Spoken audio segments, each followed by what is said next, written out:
everyone. I'm Annie Dickerson, and on behalf of the entire Goodegg Investments team, I wanted to welcome you to this episode of the Life and Money Show, the show where we talk about everything from investing to financial freedom to parenting, traveling, creating a life by design, and everything in between. I'm here with my fabulous co-host, Susan Elliott, and on today's show, we're going to be talking about the third and final piece in our series on life by design. Stick around. This is going to be packed full of insights and wisdom. And this is really the anchor of the whole life by design process. But first, Susan, how are you today? I'm doing well. Good morning. Good morning. How about you? How are you this morning? I'm good. You know what I was thinking about was last night, my husband and I were just goofing around after the kids were in bed. And I asked this question, which I thought was so like a question that I had taken for granted all my life. But then we realized that neither of us knew the answer. So of course we had to go to our trusted advisor, Google.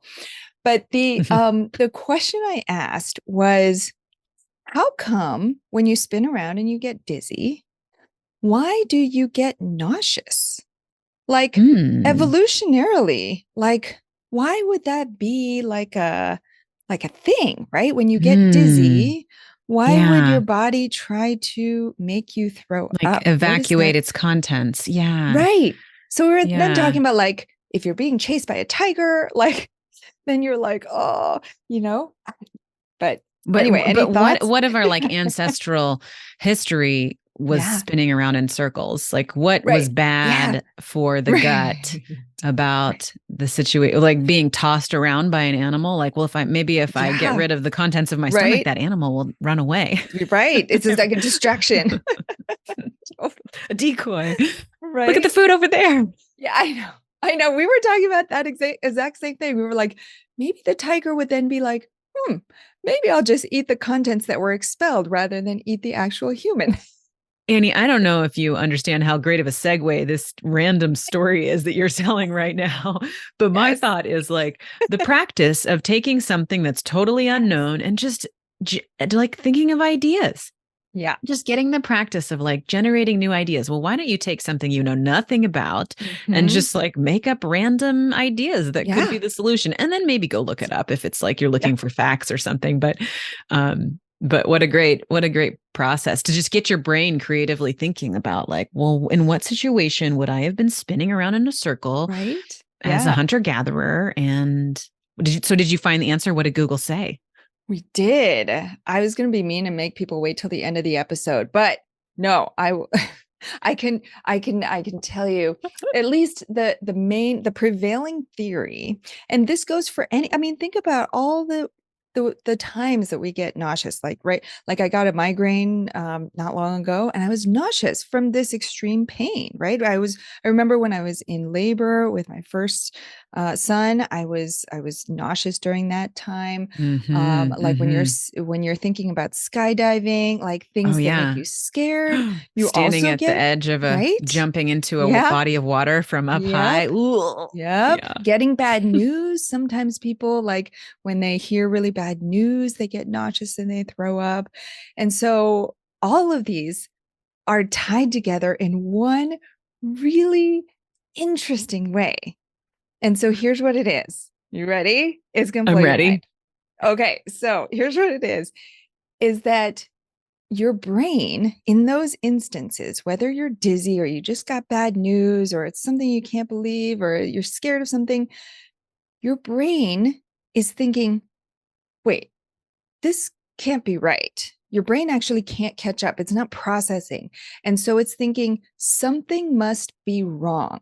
And so the brain, for the evolutionary brain, then says, okay, if something's this wrong, I must be poisoned. I must have ingested something that has poisoned me. That's crazy. So what do? Well, let's expel everything from the stomach. Okay, Mm-hmm. let's send the signal down. Stomach, get rid of everything. Let's make sure we're not poisoned, first and foremost. Isn't that wild? That is wild. That like I think of it as jumping in, like I just said, jumping into a body of water. I remember standing at like a Yeah. 30-foot cliff for the first Yes. time, jumping into a lake in a pristine place, Instagram worthy, right? But your Yeah. gut just says no. But my body thinks I'm being poisoned by those feelings of standing at that edge. That's crazy. And that it would cause that feeling to want to solve that right away. Luckily, I Right. didn't. Like I Yes. did the jump and it was fun. Yes. Told my body it was okay. Maybe not safe, but it was okay. Right. Absolutely. So, Annie, would you go into a little bit more? You have a lot of a little bit more design background than I do in terms of what is design thinking, um, and how is this a process? I think of this process instead of in the linear direction of like getting to a destination, getting to somewhere, and you're taking these steps to reach a destination. You're really kind of on this feedback circle. So, tell us what it is. So, we've identified some elements that we want to explore a little bit more. We've done some ideation around what might bring us more flow, more fulfillment. What do I do next? What's that process? Yeah. So the reason I love the design process so much, the design thinking process, and Susan, you mentioned something really interesting before this conversation, which was around design thinking is just one type of thinking. Because there's also business thinking and engineering thinking and health Mm-hmm. thinking, medical thinking. There's all sorts of different types of ways that we can think about problems and solutions Mm-hmm. and Mm-hmm. progress. And this is just one type of thinking, but it's a type that works specifically well in certain circumstances. And the reason that back in my design days, I learned this process and it works so well for design is because design is such a nebulous thing and it's ambiguous. And, you know, I still remember there were meetings where we'd sit around and people would talk about, oh, I think it should be like this. I think it should be like this.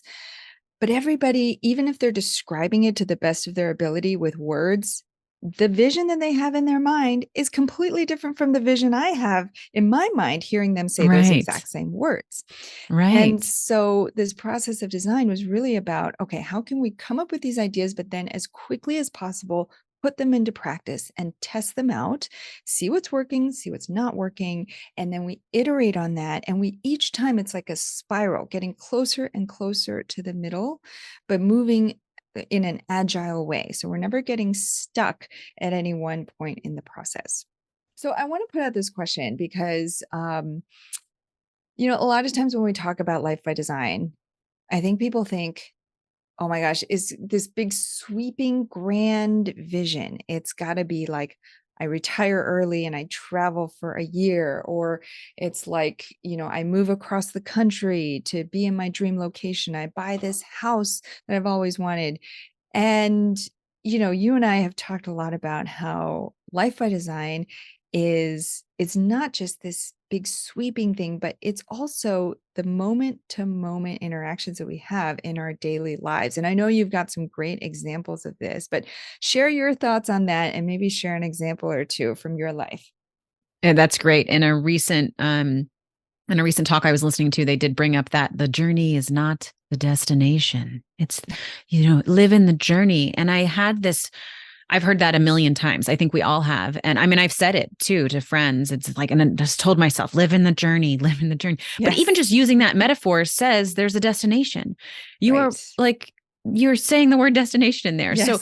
talking about that, like your destination is kind of right now. And it's like working on something that's better right now, not just this long-term vision. So the design process here is getting away from this, like I'm working towards this big future goal. And one way we're doing that, we're saying, well, how can I test out that goal out in small ways to see if it's even something I like, right? Like maybe living on the beach sounds great, every day, as all of Instagram wants us to believe for, the Yes, fire there's community. no But anxieties, there's no depression, there's no yeah, stress, there's nothing on the beach, right? Life must nothing. be You can't bring that perfect to the there. beach. Yeah. No way.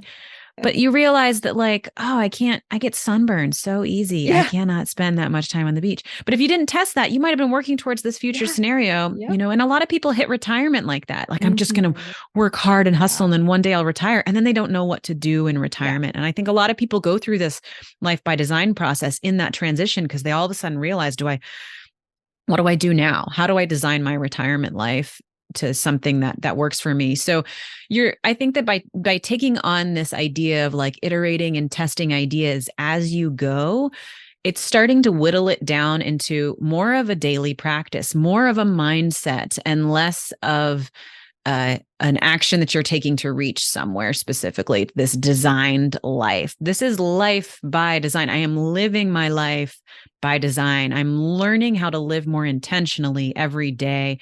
And if you can do that, I think that you're going to start to experience more joy every day than working towards an extreme joy scenario, if that makes sense. Mhm. Yeah. One example I have of something that I've brought up recently is that I'm working on like trying to create more joy around cooking in my life. My husband and I both love to cook. We have 2 young kids, a 1 and a 5-year-old. So we don't often get to like experience the flow state while cooking, but we can. It's a very fun place for me to be in the kitchen. But I have experienced that, and with my kids at home, and without my partner there to support me. And why? And I noticed it's because my kids are playing independently in the other room, and they have each other now, which helps out a lot. But And for the I listeners, wanted to say, how old are your kids currently, just so they can picture this? yeah, I have a 20-month-old, so 1.5-year-old, and a 5-year-old. Actually, she's almost 6. She's definitely going on 6 for sure. And so my 6-year-old can lead a lot. She can take care of the 1.5-year-old. She's very kind and loving, and I'm so grateful. But they can also just scream and run around the house Yeah. and get in fights too. They're kids. But it's when I kind of like observed them, I said, when do I experience this really fun way of cooking while my kids are at home? So not just this ideal scenario of like, no, my kids out with someone else. How can I experience this on a regular basis? And I noticed it was because my kids were playing by themselves. Okay, so here's a question. How can I promote better independent play with my kids so that I can live this, cook a little bit more easier, right? I get the meal out quicker. Everybody wins here. Everybody wins in this scenario. And so I revamped our play space in a room that's closer to me so that they're not like off in the back room but still wanting mommy to play with them. And I created bins that they could access more easy and just better kind of imagination play zones. And I found this great book called Reclaim Play that helped me out a lot there if anybody's interested in that. But anyways, I have found since I implemented that I'm able to like kind of sit back and get some things done around the house. Maybe it's cook a meal, maybe it's just read a book, maybe it's just do anything, right? In these smaller spaces. So I was able to take that idea, kind of ask myself questions. What can I do now to like test that out? And how can I tweak it, going forward? So I'm like, this is a very small redesign, right? But it can lead to some like 15-minute chunks of joy in my life every day. And to me, that is more valuable than like, again, that like extreme one day joy. I want 15 minutes of joy every day and not Yes. like a life that is promising joy one day. Yes. Yes.